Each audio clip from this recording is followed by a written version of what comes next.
Bem, Rogério e Eduardo, eu relembrava alguns dias atrás a Rogéria a ocorrência aqui em Curitiba de eventos relativos ao processo civil de extrema importância, que, a meu ver, ficaram na história do processo civil, da evolução do processo civil, e que é muito bom que sejam relembrados, porque a história vai se apagando à medida que o tempo passa, porque as pessoas que viveram aquele momento, enfim, vão também sendo substituídas por outras, né?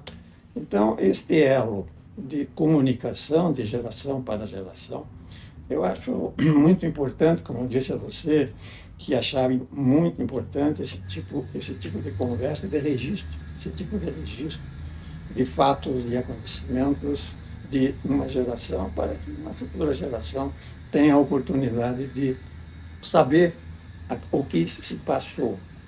Então, esse simpósio de Curitiba, que está referido no site do Instituto Brasileiro de Direito Processual, o IBDP, foi realizado por iniciativa de um professor muito importante de processo civil na nossa faculdade, que foi o professor Ari Florencio Guimarães. O professor Ari prestou concurso juntamente com o professor Egas. Os dois fizeram concurso ao mesmo tempo. Havia duas vagas, os dois fizeram concurso, os dois naturalmente foram habilitados. Quem me contou essa história foi o Egas, mais adiante, eu não sabia disso, mas o Egas é que me contou a respeito do concurso que os dois fizeram juntos. Mas o Ari era membro do Ministério Público, até que chegou a procurador-geral e, na sequência, foi nomeado desembargador na vaga do 5º do Ministério Público. Mas dedicadíssimo ao processo civil, meticuloso, sabe, muito cuidadoso. E ele dirigiu o nosso departamento de processo e direito civil por longo tempo. Quando eu ingressei como professor, ele era o chefe do departamento. E em 1975, ele organizou, despretensiosamente, eu até imagino, um simpósio em Curitiba sobre o processo civil, pouco depois da edição do Código de 73. E botou ali, ele era muito formalista, ele fez um regimento, botou ali que esse simpósio se destinava à análise de dúvidas fundadas a respeito da interpretação do Código, dos dispositivos do Código. Ele queria discutir as dúvidas fundadas para dar uma interpretação àquelas normas eventualmente não bem interpretadas até então. Pois bem, ele era muito relacionado nessa área do processo civil, amigo do Buzaide, então trouxe até o Buzaide para participar deste simpósio, para o próprio Buzaide ouvir ali quais as dúvidas que o código dele, enfim, estavam suscitando.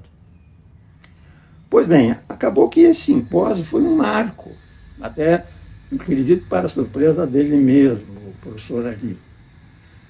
Essas dúvidas fundadas foram, então, apresentadas, vieram professores de renome, enfim, a primeira linha do processo civil, ele conhecia todo mundo, ele era muito bem relacionado. O senhor lembra alguns dos que vieram, assim, para citar? Começar o Buzaide, o Galeno, o Barbosa Moreira, o Sérgio Bermudes, eu acho que nem era formado ainda. O Sérgio Bermudes veio em 1980 aqui conosco, mas o pessoal, enfim, mais da velha guarda, né, ligados à geração do Ari, naturalmente. Pois bem, então esse simpósio acabou com a organização, que era uma característica do Ari, a simular a interpretação daqueles dispositivos, a respeito dos quais havia a tal dúvida fundada de interpretação. Pequenas súmulas, numerado, artigo tal, tal, tal. que teve uma grande repercussão. Não sei se você... Eu lembro, os códigos, eles traziam anotados. Nota de rodapé do código, Simpósio de Curitiba. Isso no Natal, a interpretação é essa. E elas eram aprovadas em plenário? Aprovadas em plenário. Regra de maioria, unanimidade. Eu pergunto porque hoje existem eventos desse tipo que reproduzem esse modelo. E aprovadas em plenário, discutidas, quem havia apresentado ali aquela interpretação sustentava. Então, olha, foi um negócio formidável. Saiu, na época, havia a revista dos tribunais, que publicava jurisprudência, né? A revista dos tribunais publicou na íntegra todas as conclusões do simpósio de Curitiba e ficou uma referência, como você disse, os códigos em nota do rodapé, simpósio de Curitiba, a interpretação é essa desse artigo. Então, veja, uma coisa que com o tempo vai se apagando, né? Mas era uma iniciativa pessoal dele, mas em nome da faculdade. A faculdade foi quem recepcionou, os professores ali estiveram, teve ali o Buzaide no nosso salão nobre. Eu estava há pouco tempo como professor, estava ali o Buzaide falando, fazendo a sua conferência, defendendo ali o seu código no nosso salão nobre. Isso em 1975, está lá o Salão Nobre, conservadinho, com essas memórias, né? Com essas memórias nas suas paredes. Então, foi um marco assim, muito, mas muito importante. Pois bem, eu estou lá dentro já como professor. Alguns anos depois, sou eleito presidente do Instituto, fui eleito vice-presidente do Instituto em 1979. Aqui só para esclarecer para quem depois vai assistir, Instituto dos Advogados Instituto do Paraná. dos Advogados do Paraná. Compus uma chapa, presidente, o Luiz Gastão de Alencar Franco de Carvalho, que me convidou para compor a chapa por amizade. Eu era muito moço, eu não tinha nem 40 anos, e entrei ali na chapa dele. Deu-se que ele foi nomeado para o Tribunal de Alçada e deixou a presidência do Instituto e eu assumi no primeiro ano do nosso mandato.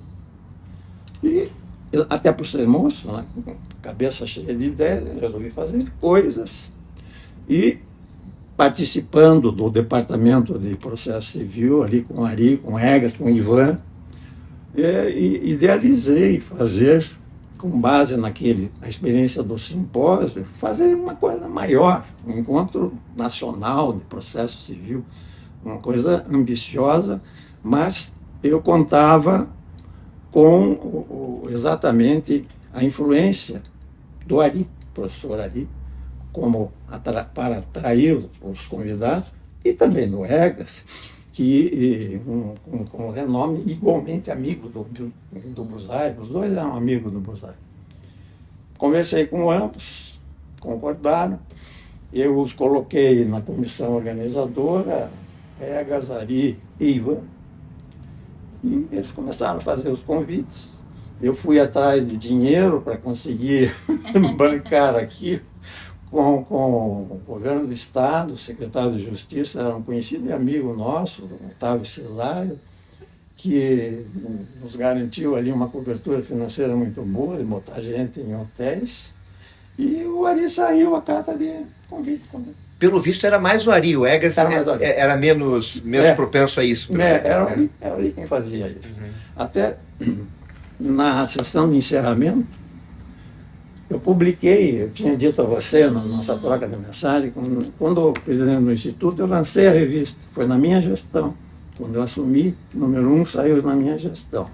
E eu publiquei 3 volumes, no último deles, com todo esse chamado Encontro Nacional de Processo Civil que o Instituto Patrocínio realizou com essa participação indispensável e fundamental do Ari e do Egas.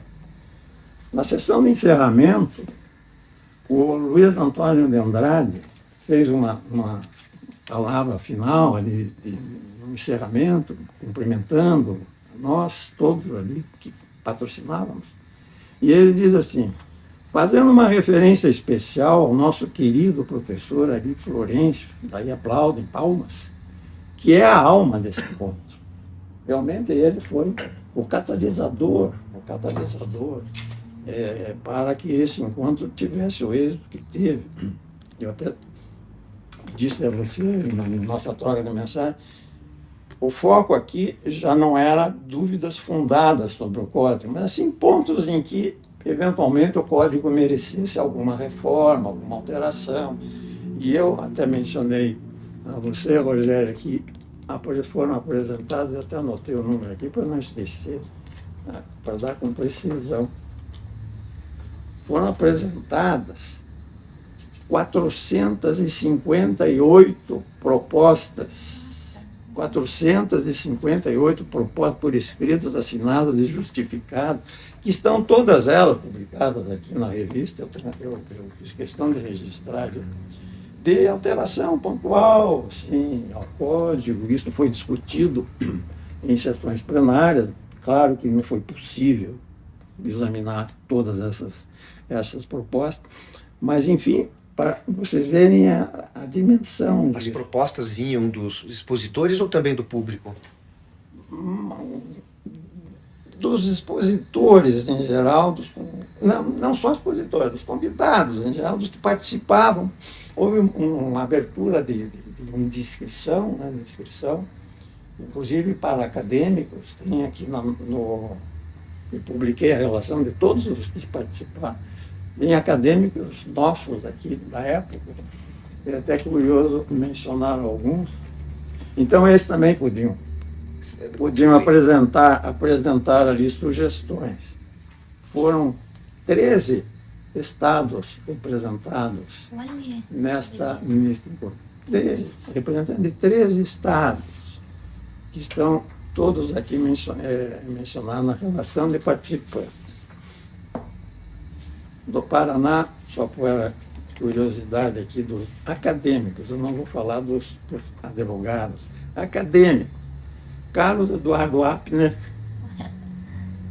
o Dilton, França. A Dulce, filha do Egas, que era minha aluna, o Eduardo Alberto, meu irmão, o José Maurício de Almeida, Rosa Maria Alves Pedroso, o Renatinho, que trabalhou com você. Renato Almeida. Almeida, é. O Birajara Gasparinho, da Procuradoria. Sim. Eram estudantes, então, o nome dele está aqui registrado. E entre os professores expositores, mais ou menos aqueles que tinham vindo em 75? Vieram e mais, em maior número. Muito maior número. Aqui já veio o Sérgio Bermudes, que antes não tinha. Já tinha colocado as calças compridas. Foi quando eu conheci o Sérgio Bermudes, até. Ele era muito moço. Foi quando eu conheci o Sérgio Bermudes, o pessoal do Rio de Janeiro. Essa relação está toda aqui. Você tem isso no teu escritório? Nós temos. Antigamente, um ingressante no Instituto recebia a coleção inteira, né? Então, confiram, mas sabe, é muito interessante. Eu publiquei estado por estado, quem veio, quem não veio, e quem não veio, vocês vejam como levaram a sério. A gente publicar no site do próprio IBDP. Esse registro, digitalizar e publicar no site do IBDP. Como não? Excelente. Né? Sabe por quê? E o senhor dizia que essas coisas ficam esquecidas, mas elas deixam os frutos. As pessoas podem não saber de onde veio. Porque essa prática da aprovação de enunciados, né, hoje existe lá o FPPC, que é um fórum de processualistas, que faz basicamente isso. O Conselho da Justiça Federal faz algo semelhante junto com o STJ. Né? Então, o exemplo fica. Vou te perguntar quantos vieram, se eram professores, e quem não veio, levaram tão a sério os convites que o Ari saiu Brasil afora para fazer convite. Ali levava as coisas a sério, um Calmon de Passos, todo mundo. Eu anotei aqui, justificaram a ausência os seguintes professores que tinham combinado. Anotei aqui. Alcides Mendonça Lima, Alfredo Buzaite, Frederico Marques, Moacir Amaral Santos e Rubens Beló. Ou seja, todos os demais vieram.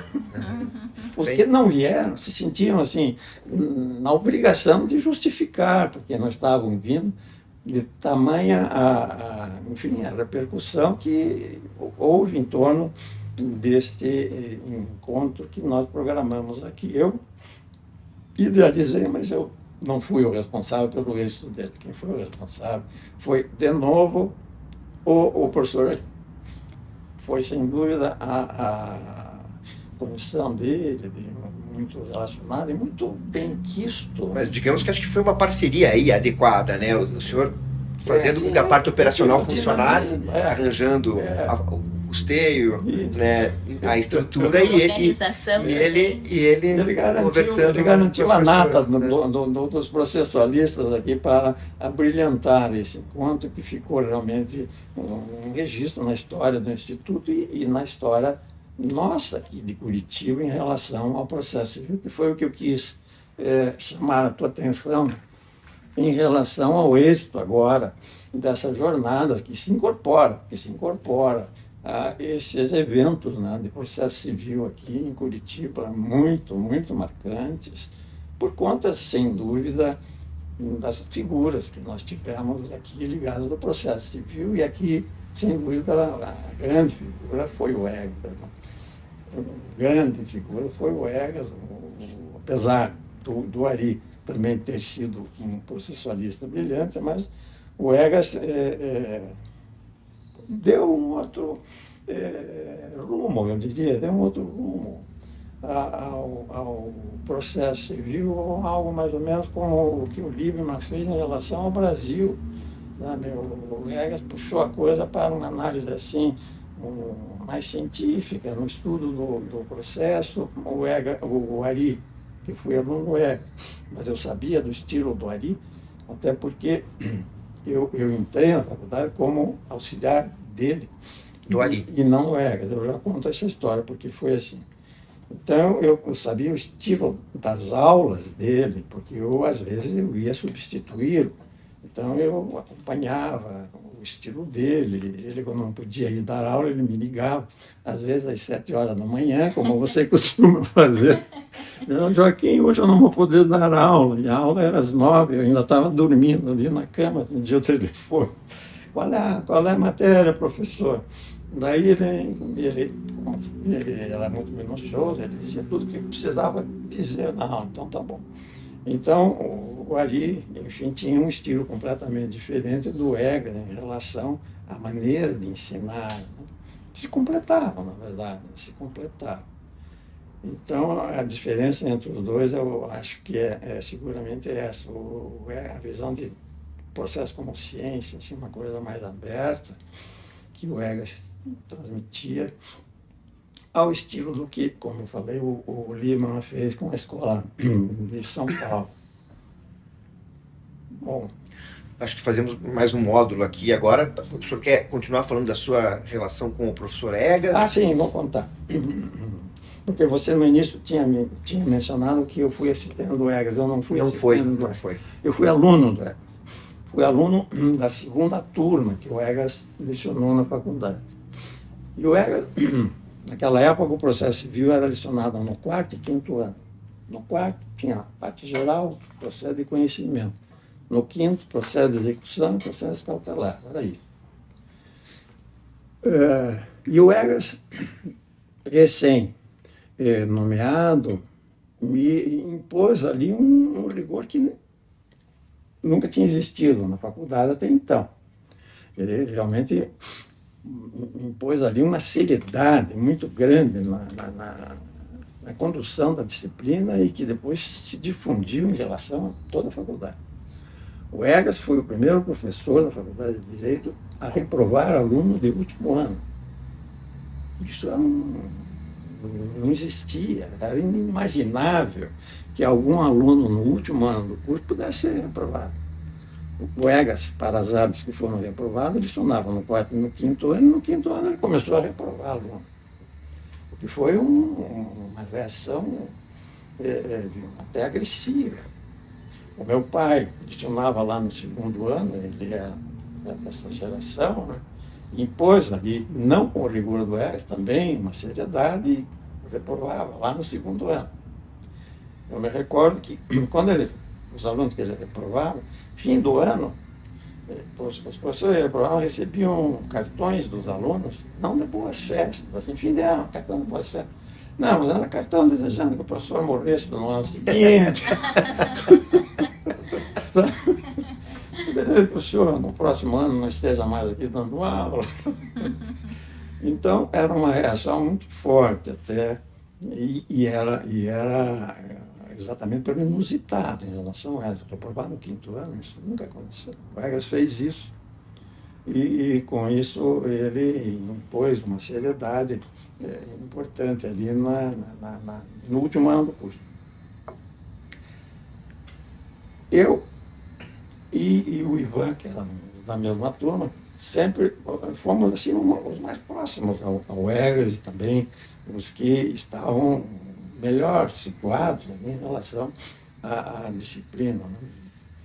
Assim como você disse que eu despertei a tua curiosidade e o interesse pelo processo, o Egas fez isso comigo. No dia da nossa formatura, teve um baile de formatura no Clube Curitibano, tinha uma sede ali na rua Barão do Rio Branco. E a certa altura do baile, o Egas me puxou assim num canto e disse: Joaquim, você não quer ser professor?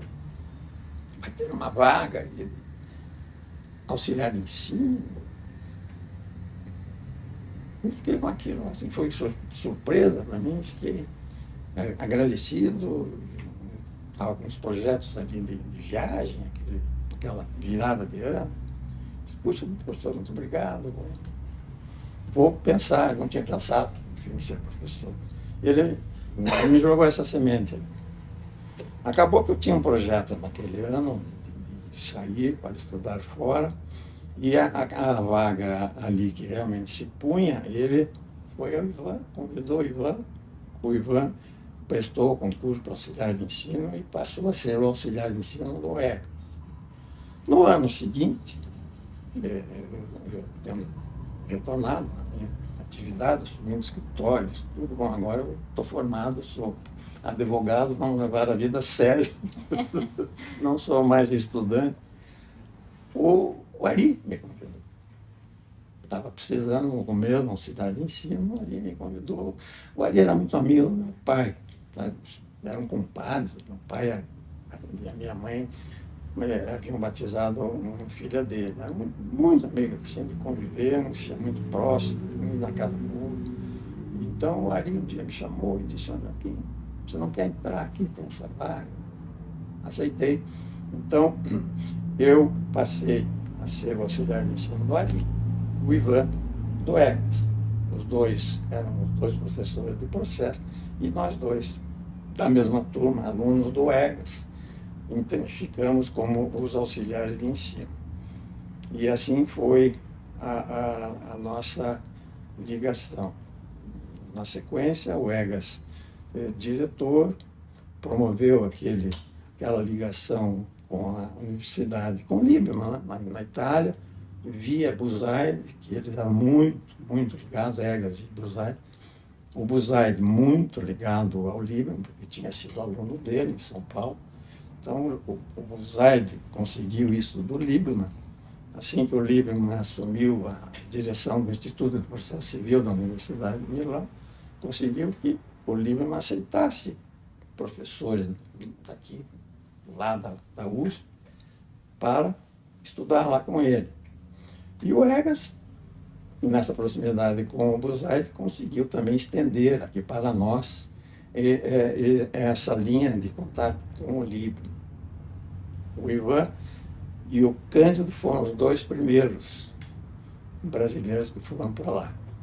Aqui também, só para esclarecer para quem depois vai assistir, Ivan Ordini Rigg e o professor Cândido Dinamarca da Universidade de São Paulo. Foram os dois primeiros. O Ivan ficou 1 ano e o Cândido ficou 2. O Cândido ficou 2 anos lá em Milão, estudando com o professor Lieberman no departamento. Quando o Ivan voltou, no ano seguinte eu fui. O Cândido já tinha voltado. Eu cheguei, o Cândido já tinha voltado. Mas, enfim, essa foi a ligação que você colocou aqui da influência do professor Egas. na minha atuação como docente. E ele me fez o convite para ser professor. Lançou ali a semente, o que até me emociona. Nos emociona. E nos tornamos, enfim, grandes amigos. Fui professor da filha dele depois. A filha dele, coincidência, a filha dele se casou com, acho que era na mesma turma, com um aluno meu também, vai escapar o nome dele, Lacerda. Você conhece? Suplicy de Lacerda, não? Hã? Não é Suplicy de Lacerda? Não, só Lacerda. Escapa o primeiro nome dele. Mas, a coincidência, né? Quando a Saraiva me mandou as provas do processo de execução com as minhas notas, e eu achei que precisava mandar para o Líbano, para ele ver. Então eu tirei aqui uma cópia para mandar para o Líbano. E deu-se que a filha do Egas e o marido estavam uma viagem marcada para a Itália. E eu conversei com eles, eu gostava muito dos dois, né? Vocês não podiam levar as provas para o professor Líbano, para ele ver, e eles levaram. Eu fiz uma cartinha, eles levaram as provas da Saraiva,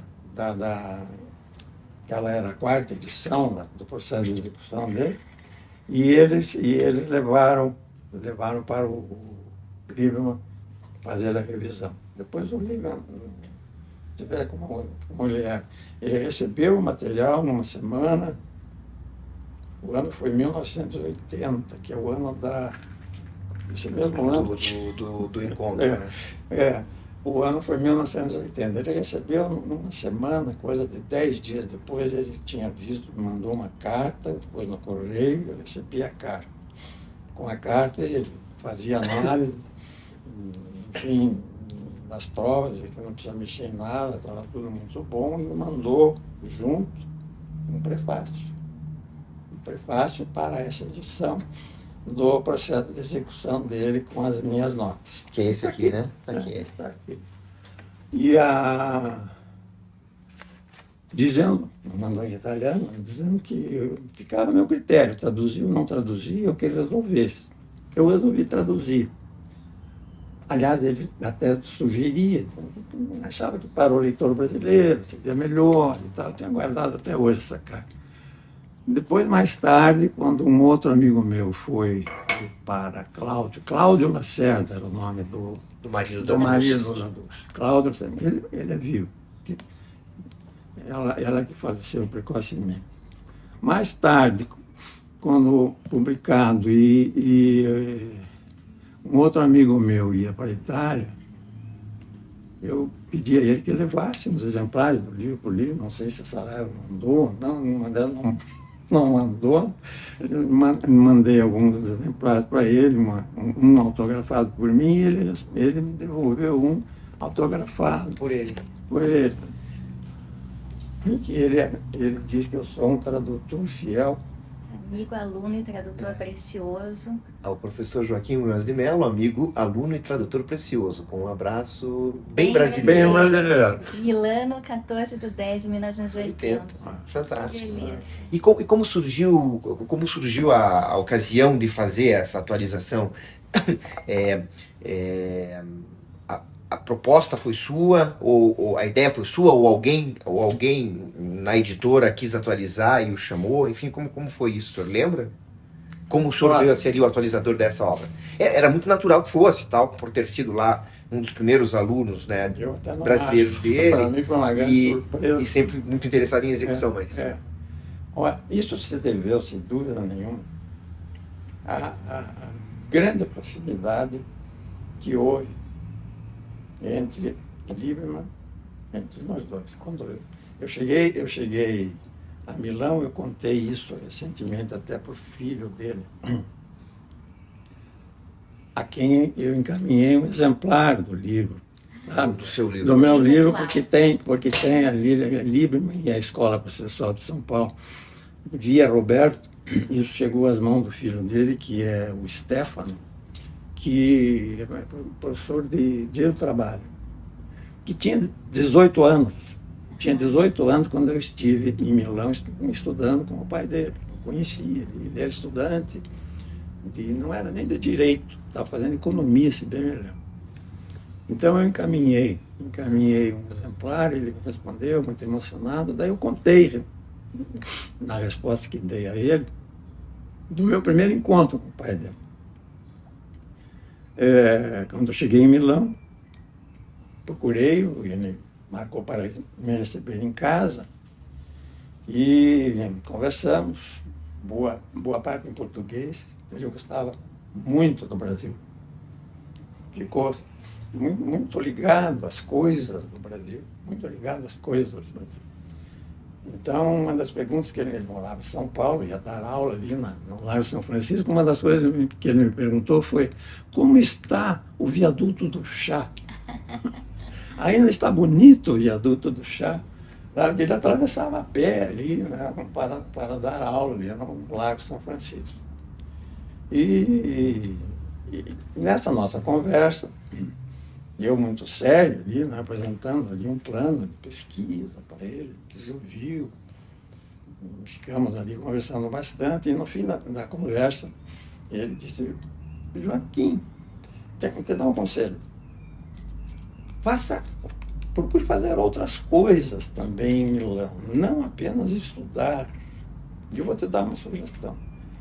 Vá assistir Morte em Veneza, que começou aqui no cinema há pouco, que é um filme belíssimo, conta uma história muito bonita, falou do filme no livro. Então o Lieberman era assim, sabe, uma pessoa que não era limitada ao processo civil, que ele foi um dos grandes conhecedores. Ele tinha uma visão muito ampla de vida, como essa, de gostar de cinema. Ele gostava de cinema. Trocamos, enfim, ao longo do período que fiquei lá, muitas conversas sobre cinema, sobre filmes. Gostava, ele tinha uma casa em Santa Margherita, que é uma cidade litorânea, ali próxima de Milão, com um jardim, ele cultivava rosas. E eu tive a felicidade de, sendo solteiro, à época de estar sozinho, o Ivan e o Cândido, quando foram, já eram casados, então tinham família. Um deles teve filho lá, não sei se foi o Cândido. O Cândido teve filho lá. O Cândido teve filho também. Então, enfim, eles tinham família, a ligação deles com a família. Eu sozinho, a minha ligação acabou sendo com o Lieberman, sabe? Nós ficamos muito próximos. Eu ia, numa fase, ele teve um problema de coluna, com dificuldade de andar. Eu tinha comprado um carro ali em Lugano, mais barato. Naquela época, quem tinha placa na Suíça, entrando na Itália, tinha desconto na gasolina. Então, como eu gostava de fim de semana viajar, fiz essa compra por indicação de um amigo italiano que eu tinha lá. Eu ia pegar o livro em casa para ir à aula com o meu carro pegando. Diariamente, passava na casa dele, pegava, ele vinha comigo. Naquela época dava para chegar na faculdade de carro, hoje não dá mais, né? Não dá para entrar ali naquele centro de Milão de carro. Mas naquela época isso era possível. Então houve uma proximidade assim, afetiva, eu diria, bastante grande. E é a isso que eu atribuo a escolha, que foi dele. Lá, ele fez esse convite lá. Um belo dia, disse: Joaquim, a Saraiva está pensando em fazer a reedição do meu livro, vai sair o código novo. Você não quer fazer isso para mim? Bem assim. Saiu. E ficou um marco. Essa edição com atualização ficou verdadeiramente um marco. Ficou. E é um desafio, foi um desafio que o senhor aponta na sua apresentação, Muito que é difícil. escolher o meio termo, né? De não Difícil. interferir como atualizador, mas também não deixar de contribuir, né? Muito difícil. E ele gostou. Ele gostou, mandei para lá os originais, gostou muito. E aí está a grande lembrança e a grande honra dele para comigo. Bem. Bom, já temos aí alguns módulos, depois a gente Depois isso, você vai né? ter que Eu tô até fazer sugerindo cortes os aí. temas. Né? Bom, meu pai é o histórico. Não era aqui, né? Isso aqui eu que fiz. Ele já tinha se afastado da advocacia. A vida profissional do meu pai é uma coisa muito bonita. Ele formado em Direito, pobre, o pai dele era português, trabalhava na Rede Ferroviária Federal como desenhista de vagões. E a faculdade de Direito, naquela época, era paga. Tinha que pagar. A gratuidade veio muito mais tarde. E meu pai se matriculou, precisou, num certo período, cancelar, trancar a matrícula, porque ele não tinha dinheiro para pagar naquele ano a faculdade. Formado, até antes de formado, começou a atuar. Naquela época podia, no quarto, quinto ano, podia ser promotor, adjunto, uma coisa assim, porque não tinha muita gente com formação. Começou como promotor, formado juiz Foz do Iguaçu, depois juiz em Londrina. Ele sempre teve dois amores na vida profissional dele, o direito e a política. Em Londrina, como juiz, ele foi nomeado prefeito pelo então interventor Manuel Ribas, de quem ele era amigo. Manuel Ribas gostava muito do meu pai. Foi ele, Manuel Ribas, que tirou meu pai, pediu ao meu pai que saísse de Foz do Iguaçu como juiz, que fosse para Londrina, né, que era a grande comarca do norte do Paraná, que tinha lá grandes dificuldades. Meu pai sentou, foi para lá. Depois o Manuel Ribas convidou meu pai para ser prefeito, que era o interventor, nomeou prefeito. E lá, como prefeito, 46 eleições, ele se candidatou a deputado federal. Foi eleito deputado federal. Eu, menino, fomos para o Rio de Janeiro, onde era o Congresso Nacional, a Constituição de 46, ele foi constituinte de 46. O senhor foi para lá também? Fiquei estudando lá no Rio de Janeiro, colégio ali na Avenida Nossa Senhora Copacabana, colégio Melo e Souza, me lembro até hoje do nome. Moramos lá um período. Quando ele teve a oportunidade e o interesse de ser nomeado desembargador aqui, porque havia havido aumento de número de vagas no tribunal e tinha uma vaga de advogado. Ele se interessou, postulou, entrou na lista, foi nomeado. Ele tinha 35 anos quando foi nomeado desembargador, que era a idade mínima constitucional para assumir um cargo no Poder Judiciário. Todos os demais, tem ali uma foto, depois vocês vão ver, todos os demais tinham no mínimo 15 ou 20 anos, mais do que ele. Né? Juízes de carreira, até chegarem ali no tribunal, pessoas muito, muito interessantes. Né? Tinha um sobrinho do Bevilacqua, autor do projeto do Código, do desembargador Isaías Bevilacqua, que era um homem de uma elegância, sabe? Era um tribunal diferente. Funcionava lá na hoje Sociedade Garibaldi. eu ia ali, fim de tarde, que eu cheguei antes do tempo para fazer. Naquela época tinha exame de admissão ao ginásio, era uma complicação aqui.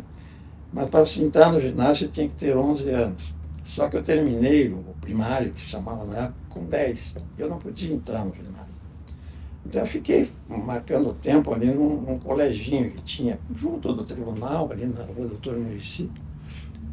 E no fim da tarde eu subia a pé ali e ficava lá no tribunal. Meu pai, que com 35 anos tinha sido nomeado, eu acho que ele não tinha completado 40 ainda, quando esse desembargador Isaías Bevilacqua resolveu lançá-lo à presidência do tribunal.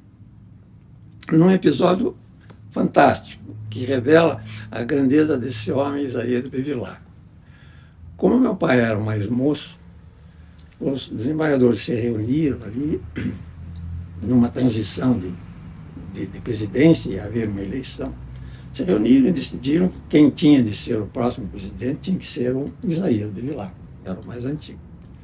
E atribuíram ao meu pai a incumbência de ir à casa do Isaías Bevilacqua para fazer a comunicação. Isaías, você vai ser o próximo presidente. Meu pai lá foi e disse isso. Desembargadores, aí vim aqui com essa missão, o senhor vai ser o próximo presidente. Daí Isaías disse ao meu pai o seguinte, eles chamavam de Munhoz de Melo. Volte lá e diga para eles que eles estão errados. Quem tem de ser presidente não é o mais velho, é o mais moço. Você é o candidato. E deixe isso comigo. E assim foi. Ele não tinha 40 anos, foi eleito presidente do tribunal e ficou ali por 3 ou 4 mandatos sucessivos, até que a política fez com que ele acabasse voltando. Deixou o tribunal para se candidatar a senador e não ganhou, perdeu a eleição. E aí eu acredito que foi a minha sorte, porque ele perdendo a eleição, ele abriu o escritório, esse escritório aqui, em 1959. Tem ali uma placa que na saída eu mostro para você, do primeiro endereço que nós tivemos. Abriu o escritório, começou a advogar muito bem, e eu, em seguida, entrei na faculdade, ele já no primeiro, segundo ano, comecei a office boy do escritório dele, e estou aqui, tocando o escritório dele até hoje. Ali, depois nós vamos ver, tem o diploma dele. O diploma de formatura de direito. Dele ou seu? Dele. É, que ele tinha guardado num tubo assim, de alumínio, que eu restaurei e coloquei ali quando montei esse escritório aqui. A nossa sede aqui, do escritório, já tem a ver com os meus filhos.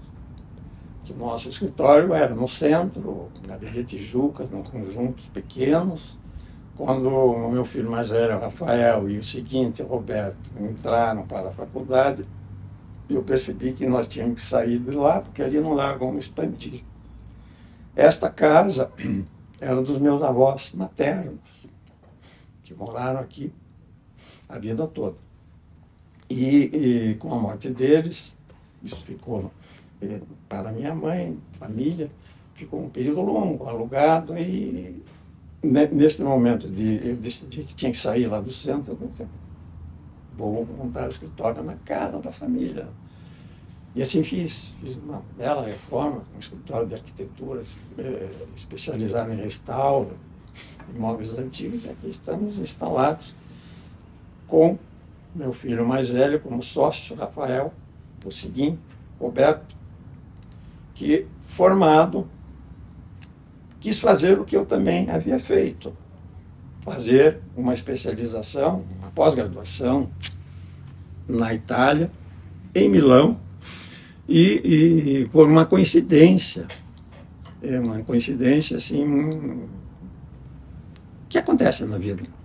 Como diretora da faculdade, você sabe disso,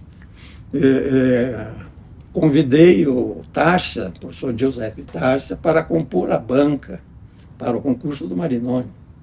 Foi a primeira vez que isso aconteceu na história da nossa faculdade. Eu mantive o contato com eles. Você há pouco me perguntava do Tarsi e do Ritchie. Sim, o Tarsi e Ritchie, Joseph Tarsi e Eduardo Ritchie, eram assistentes do professor Liebman na época em que eu estive lá. Então eu conhecia ambos. O Ritchie, muitos anos depois, eu reencontrei num congresso de processo civil em Foz do Iguaçu. Em 1995, provavelmente. Isso. Eu não o reconheci, porque ele estava completamente calvo, ele não era calvo. Mas ele me reconheceu. Eu participei ali de uma mesa e tal, então eu tive algum destaque e ele o Joaquim ali, se lembrou de mim e veio falar comigo. Então retomamos ali um contato naquele momento. E na sequência, quando eu fui diretor da faculdade, eu sempre convidei o Ritchie, Tárcia, eu sabia que vinham a São Paulo, coisa que eu aprendi com o Egas. O Egas me dizia isso, né? A ligação dele com o Buzaide teve esse mérito, porque o Buzaide, enfim, USP, né? Buzaide, USP, o Liebman, que deu aula lá, ele tinha uma ligação muito grande com a Universidade de Milão, os professores. Então ele trazia com maior facilidade professores de processo na área dele para São Paulo e avisava o Egas, olha, está vindo aí fulano. E o Egas trazia para cá esse professor com um aceno de mostrar Foz do Iguaçu para eles. Ele se gabava disso. Acho que ele conta isso naquela memórias do Instituto. Eu acho que ele conta isso. Exatamente. Sabe, ele assinava, dizia, olha, tem Foz do Iguaçu aqui, você vem na televisão para Foz do Iguaçu. E eles vinham dar aula. Então, eu aprendi com o Egas isso, trazer os italianos que iam a São Paulo para cá. Assim, trouxe o Ritchie, trouxe o Tárcia, algumas vezes, quando surgiu o concurso do Marinoni. Vou trazer o Tárcia para esse concurso. Trouxe o Tárcia. Ambos falando português razoavelmente bem, especialmente o Ritchie, acho, não lembro o Ritchie se o Tárcia compreende bem. Então, o Tárcia veio, conseguiu um milagre do reitor, que era o Faria, que não tinha uma ligação muito boa, consegui classe executiva para o Tárcia.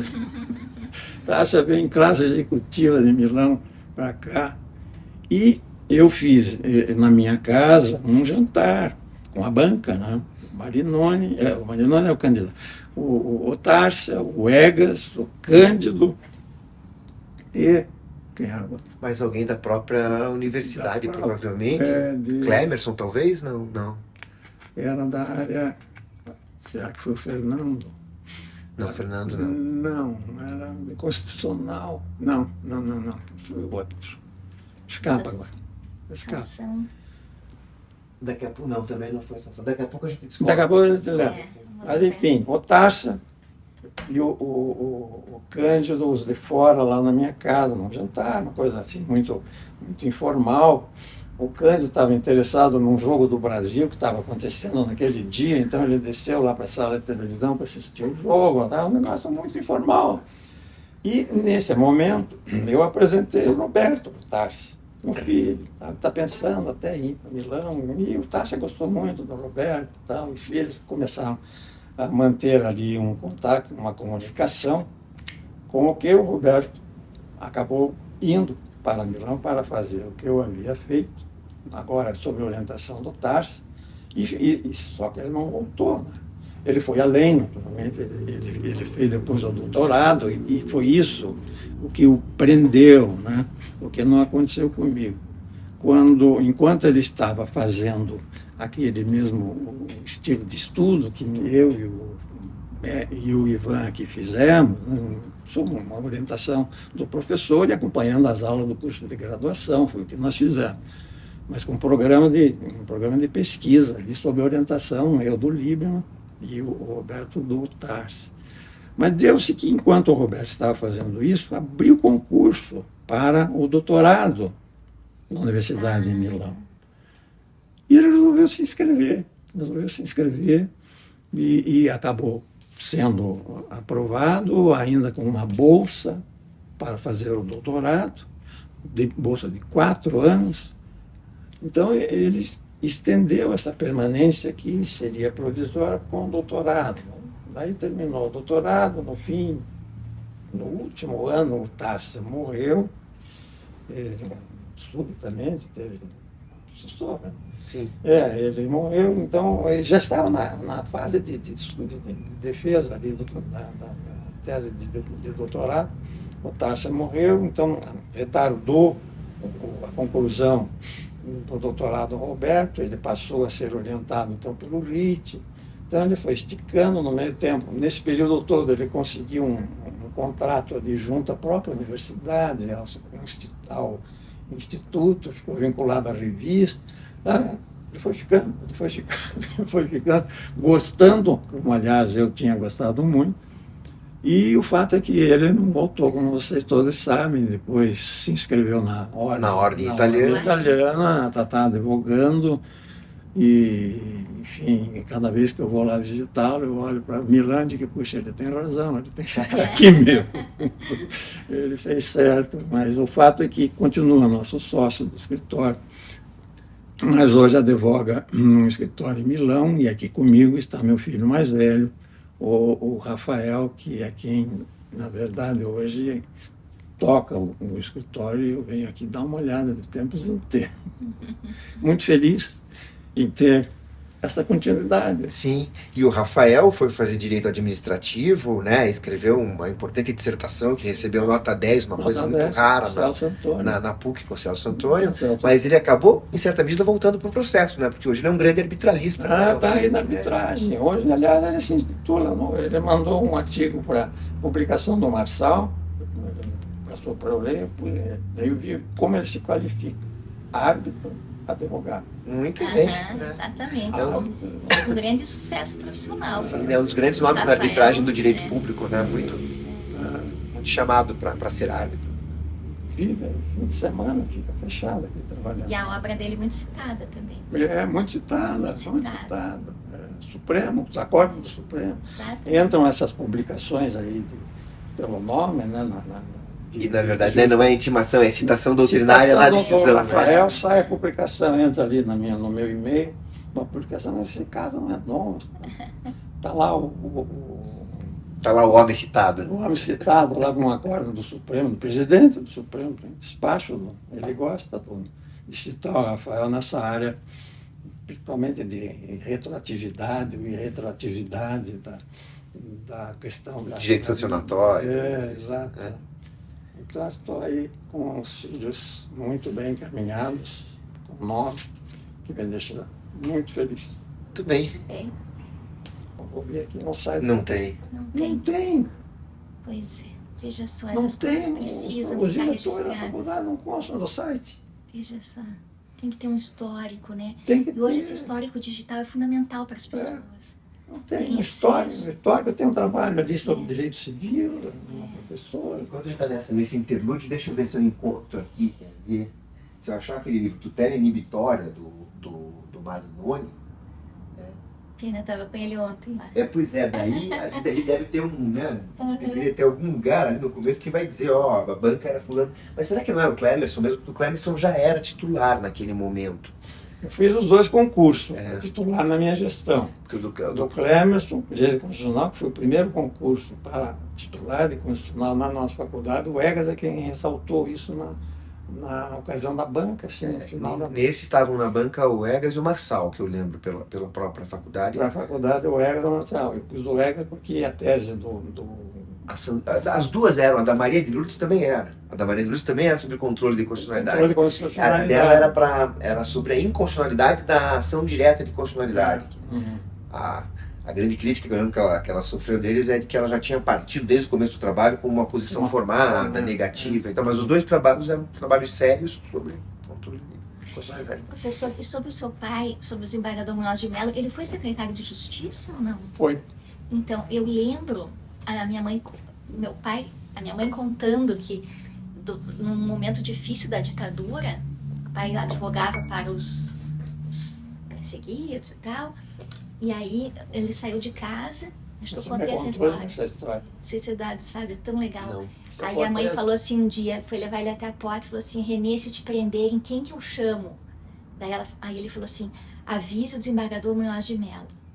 É. A confiança que ele tinha no seu pai e a proteção que poderia dar para ele se ele fosse preso. Meu pai foi secretário no governo Paulo Pimentel.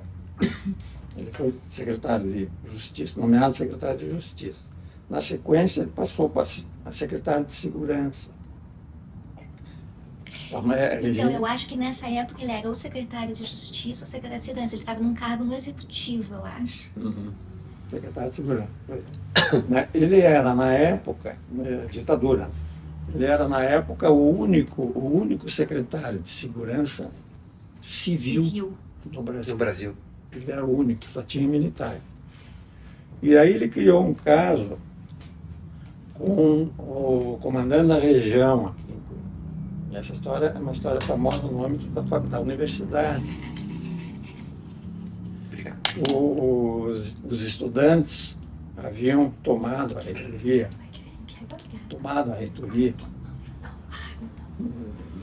derrubaram o busto do Suplicy, entraram na reitoria, ficaram no gabinete do reitor lá. Aqui não sabe que ninguém mentiu, estão lá estudantado.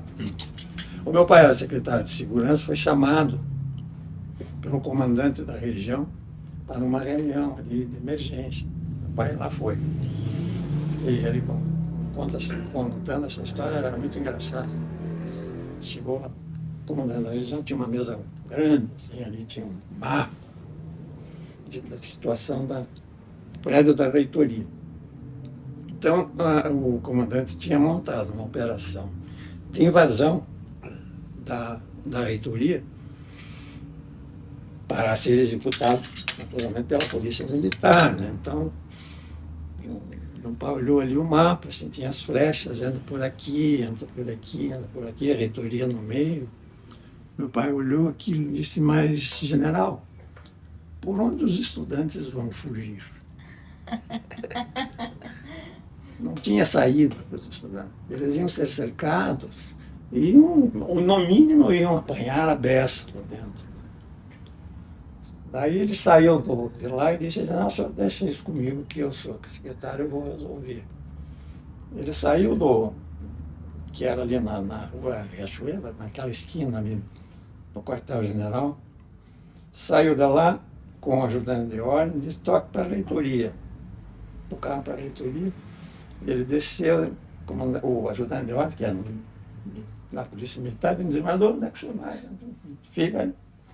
Ele entrou a pé ali na reitoria, subiu no gabinete dos estudantes, do reitor, que estava tomado pelos estudantes, confabulou ali com ele, não sei exatamente o que ele disse. Havia estudantes de direito, estudantes que ele conhecesse nesse momento? Será? Talvez não. Sem dúvida, teria. Deveria ter, né? Depois eu completo essa história com uma outra. Tá. O fato é que, passado algum tempo, ele conseguiu um negócio que só ele conseguiria. Ele saiu de lá com os estudantes atrás dele, cantando o hino nacional. Que incrível. Foi embora. O general não engoliu aquilo, não engoliu aquilo. Exigiu do Paulo Pimentel, que era o governador, a demissão do secretário. Exigiu. Olha, senhor, tira esse secretário, porque senão o senhor vai sair. Ele caiu como secretário, mas ficou com essa história, que foi relembrada até na inauguração. Essa é outra etapa. De um prédio aqui na Ubaldino, na Amaral, que era da Polícia Militar, da Polícia Federal, que tinha até Sei qual é o Sim. prédio. celas. Sim, sim. Seu pai seguramente Sim. pulou por lá muito para tirar ele da cadeia. Aquilo ali foi doado pela União para a Universidade e hoje tem ali instalado coisas da universidade. No dia, deram nome do meu pai para aquele prédio. No dia da inauguração, me convidaram, eu fui a essa inauguração e resolvi, pediram que eu falasse, resolvi relembrar essa história. E daí tinha ali um públicozinho, um camarada levantou a mão e disse, professor, eu estava lá. Eu estava lá no gabinete, era hoje um professor da faculdade, que era então um estudante, que estava lá dentro do gabinete, E daí ele se contou mais ou menos a história, que o meu pai teria dito a ele, olha, acho melhor você sair, tem um louco aqui de um general que vai entrar aqui de cacetete em cima de vocês vão apanhar pelo menos. Vão embora. E ele ainda deu um duro nos estudantes. Arrumem essa bagunça que vocês fizeram aqui no gabinete, que estava tudo perna para. Vamos arrumar isso aqui e venham comigo, senão vocês vão apanhar. E ele saiu para meu pai. Fantástico. Coragem. Ele foi seu professor na faculdade? Foi? Foi meu professor. E o senhor foi professor dos seus dois filhos? Não, Também, né? eu fui. Dos dois. Fui Dos dois. é. Aí eu fiz uma manobra, né? Eu era chefe do departamento. Chefe Então, do departamento, chegou a ser, acho que diretor, eu fui diretor. também quando eles estavam lá, não? Deixa eu fazer uma era conta diretor. aqui. Eu acho que eu era diretor, eu acho que usei. Não, talvez não, né? Porque, deixa eu pensar. O senhor deve ter sido diretor a partir de 92? 92, 96, até anotei aqui, eu procurei no site da. 92, 96. Então chegou a pegar. Sim, certamente sim, né? Porque o Roberto deve ser 98, 97, 96, 95, 94. E o Rafael ainda um ano para trás. Eu me lembro da Festa do Calor, da turma do Rafael. Turma do Rafael. Eu já era diretor e o Clemerson, que era meu vice, tinha convidado o Barroso para vir dar a aula inaugural. Eles são possivelmente até hoje amigos, né? Então, conversando com ele, quem que vem dar aula inaugural, o Clemerson sugeriu o Barroso. E ele fez um espetáculo de aula inaugural. Espetáculo. Foi muito bom. E era a turma do Rafael, que é o mais vinha na frente. O Roberto veio já no ano seguinte, né? Então os dois me pegaram, não só como professor, mas como diretor também. E eu fui aluno do meu pai, que também foi diretor. Meu pai também foi diretor ali numa fase. Professor, e daí a ideia sua de escrever o livro? A ideia minha. Olha, eu diria que esse livro, eu acho que foi a única coisa boa da pandemia que me aconteceu. Porque eu preso na pandemia, escritório fechado, a justiça fechada, tudo fechado, todo mundo com medo de pegar a doença. Eu fiquei em casa, fechado. Precisava fazer alguma coisa, né? Não tinha prazo correndo, não precisava fazer recurso, não precisava fazer nada. Eu comecei, lá em casa, na minha casa eu tenho um escritório, computador, que hoje é interligado, então comecei a repassar artigos que eu havia escrito, pensando em escrever alguma coisa. Teve até um pedido do Cândido para escrever um artigo para o livro em homenagem dele, publicação em homenagem dele. Então, como me foquei ali no processo. E achei esse artigo aqui, que eu escrevi para os estudos em homenagem ao Taxa, que me pediram que escrevesse, que é um apanhado histórico da evolução do processo civil aqui no Brasil. Olhei aquilo ali, o computador está ali, o texto, vou atualizar isso aqui, né? Isso aqui escrevi, era o Código 73, o assunto é interessante. Escrevi em 2005. Comecei a atualizar isso. Então, lá vem ordenações e tal, precisa crescer isso. E aí, falando nas ordenações, me deu uma curiosidade, essas coisas assim que você está, enfim, sem fazer nada dentro de casa, você começa a pensar mais. Pô, eu cansei de dizer para os meus alunos que no Brasil, quando houve a descoberta, vigoravam as ordenações afonsinas, depois as manuelinas, isso vigorou aqui no Brasil. Fiquei pensando, pô, mas como que era o Brasil nessa época para dizer isso? Vigoraram no Brasil. Será que foram aplicadas, não sabe, mas, um negócio assim na minha cabeça. Como que era o Brasil? Tinha aqui um juizinho que ia aplicar as ordenações, sabe? É bem coisa de quem não está com tempo sobrando, né, para pensar, né? Como é que é? Daí eu resolvi recorrer à história. Tinha ali uma coleção do Rocha Pombo. Vamos ver como é que era o Brasil na época das ordenações afonsinas. Você tinha como vigorar isso aqui? Não tinha coisa nenhuma. E assim, sabe, me despertou a curiosidade. Eu digo, acho que eu vou pôr isso aqui, uma curiosidade, até uma informação, um paralelo. E passei a gostar de fazer uma pesquisa em paralelo do que acontecia no Brasil no momento em que surgia o Regulamento 737, Código 39, e num paralelo, não só histórico, mas institucional, né, que é uma coisa que acaba tendo reflexo. Eu até menciono o Código de 39, teve um projeto dele, a Constituição de 34 determinou ali que um código de processo Seria foi nomeada uma comissão, essa comissão elaborou um projeto, seriamente, esse projeto foi para o Congresso Nacional, lá ficou. Daí o Getúlio deu um golpe, fechou o Congresso. Eu nunca soube que alguém tivesse visto esse projeto. Isso que eu ia perguntar, o senhor eu não consegui descobrir. Eu não consegui descobrir. Eu fui atrás e disse, pô, mas onde é que está esse projeto? E o Francisco Campos não tinha nada a ver com esse outro Não projeto? tinha nada a ver com isso. Não tinha nada a ver com isso. Isso foi feito por uma comissão séria, que eu não vi, não entendi quem é. E o projeto desapareceu. Aquele Moacir Lobo da Costa faz um histórico muito bom da evolução aí do processo. Foi ali que eu descobri. Sumiu, aquele projeto sumiu. E, anos mais tarde, o Getúlio fechou o Congresso e, na sequência, a Constituição era de 37, o Getúlio deu golpe, saiu a Constituição de 34, o Getúlio deu golpe, a Constituição de 37, ele governou com decreto-lei até ser deposto.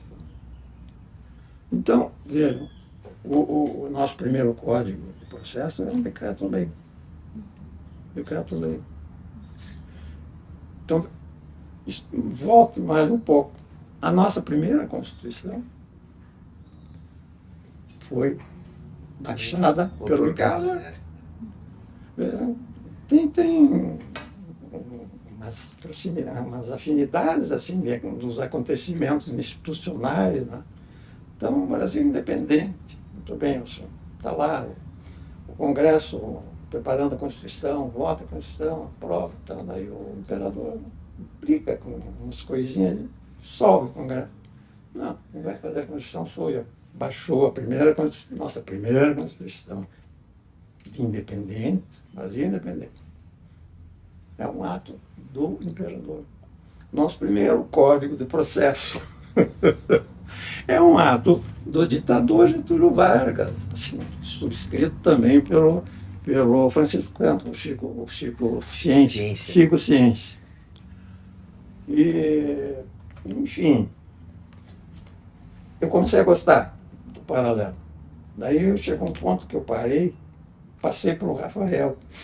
Expliquei, olha, eu estou querendo atualizar o artigo que eu escrevi para o Tarsi, mas eu acho que está ficando muito grande. Ele deu uma olhada. Alguns dias depois ele me mandou por escrito. Olha, realmente o artigo está muito longo. Para ser artigo você precisa tirar a parte histórica. Mas, na verdade, a parte histórica está deixando interessante isso que você está escrevendo. Então eu continuei fazendo esse paralelo que casou assim, casou com Constituição, sabe? Constituição, um código, ou duas Constituições, um outro código, sabe? Então, eu fui nesse paralelo e chegando na legislação, analiso a legislação, e que o leitor pode fazer até uma escolha no livro. Ele pode ler só a parte histórica, que é muito rica, eu acho uma coisa gostosa de rememorar, né? E os aspectos, enfim, da evolução do processo, que a partir, enfim, da reforma de 73, aí a base do trabalho é exclusivamente o processo. E ainda um olhar para o futuro, uma conversa ali sobre... Isso ela não sabe, olhar o futuro. Eu devo a você. Por isso não podia ser outra pessoa que ia ser a... Prefaciadora. Houve aquela homenagem ao Ega pela Ordem dos Advogados, que eu até gravei uma fala ali na introdução, daí ainda em casa, né, ainda é a fase logo em seguida da parte mais grave ali da pandemia, mas eu ainda continuava em casa, gravei em casa, não fui a nada, mas eu acompanhei. E você tinha um painel que era sobre a desjudicialização. Eram 3 que participavam. Você, o Sandro Martins e um rapaz de Belo Horizonte, né? Acho que o Luciano Viana Araújo, não? De São Paulo. De São Paulo. Ou Talvez de Erle, de Belo Horizonte. Talvez de Erle, talvez o Alexandre Câmara, do Rio. Eu acho que era. O Zimara do Alexandre Câmara, do Rio. Bom, você foi a única que falou sobre o Alexandre, tema. ele fez doutorado em Belo Horizonte, em Minas. Talvez fosse essa a sua Então, Isso. Foi. você foi a única que falou sobre o tema. Era sobre desjudicialização, você falou sobre o anteprojeto que estava no Congresso. O Santo falou uma outra coisa e você falou sobre uma outra coisa. Mas me chamou a atenção, que eu não sabia da existência do projeto. Não sabia da existência de um projeto tratando dessa chamada desjudicialização. Eu pensei naquilo que o professor Rogério está me dando o fecho do meu livro. Olha só, não sabia. Fui atrás do projeto. E na sequência já houve uma série de publicações sobre ele, Isso. sabe, como se diz, assim, o CineJ fez um evento muito rico até, né? Uma publicação muito boa. E, bom, aqui o fecho do meu livro. E aí o senhor foi a fundo, porque daí o senhor pesquisou profundamente todo o projeto. Fui O projeto também de execução fiscal. O senhor Isso. se inteirou sobre toda a questão legislativa, como estava a tramitação. Tanto que na nossa primeira interação daí sobre a obra, o senhor tinha informações completas sobre Eu estava em tudo. casa sem ter o que fazer. Eu fiquei, bom, fui atrás, entrei no site lá do Senado, do Congresso, vendo as emendas, até as emendas a esse projeto eu tenho em casa. E frustrado, porque o projeto fracassou, né? Encalhou, não tem um comando, né? E como sempre, fracassou e calhou até aqui por problemas colaterais, assim, de interesses. Interesses, dificuldades, né? Eu achei formidável nessa publicação do CNJ, né? Tem ali professoristas portugueses que falam sobre o êxito Do agente de execução lá. um negócio formidável, isso precisa ser aplicado aqui. E essa parte da sua obra sobre a questão da constitucionalidade, como o senhor faz também um retrospecto a respeito da questão das decisões do Supremo lá atrás, em relação à constitucionalidade, e também a questão do agente de execução, né, professor? Eu acho que o senhor traz uma saída fantástica aqui, que é o que gerou tanta polêmica, como o Eduardo coloca, de quem seria o agente de execução. O senhor coloca que poderia a lei deixar isso em aberto para que os tribunais, essa sua ideia, o tribunal não perde decide, cada estado é um estado, tem as suas características, o tribunal decide quem que pode atuar melhor nessa área. Esse é um dos pontos fracos do projeto Falhos, de já dizer, o cartorário do título de documento de protesto. Por quê? Deixa isso em aberto. E a nossa solução, a solução que ela dá, que é boa, a autora do projeto, que é uma processualista de passar isso para o foro extrajudicial é melhor do que a solução portuguesa. Sim. Porque a solução portuguesa, eles criaram lá uma profissão nova. E tiveram de ir atrás de quem estivesse interessado nessa profissão nova, advogado, solicitador, o camarada tinha que se inscrever. Aqui não, aqui ele já pega uma estrutura de foro extrajudicial pronta, montada, com agilidade, com comunicação fácil com o juiz, habituado a isso, né? É muito melhor a solução dada aqui no projeto do foro extrajudicial. Não a escolha tem que ser local, a escolha tem que ser local. Cada tribunal tem que verificar na sua jurisdição quem vai atuar melhor nisso. Mas encalhou.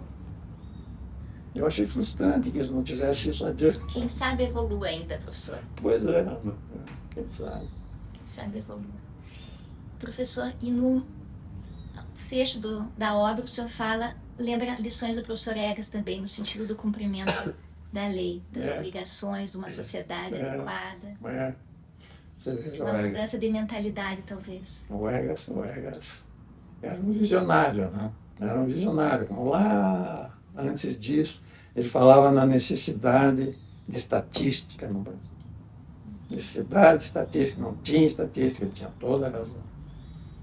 Felizmente veio ali o CNJ, até eu faço uma vinculação, o Egas disse isso aqui em 2000, não sei qual. Em seguida, felizmente, veio uma emenda que criou o CNJ. Quem sabe essa semente do Egas frutificou, né? Porque o CNJ tem feito um trabalho muito bom em relação, muito bom, realmente. Era o que nos faltava. Agora, falta um momento seguinte, não sei qual é a falha aí de faltar esse momento seguinte, em relação especificamente a desjudicialização. Eu achei que depois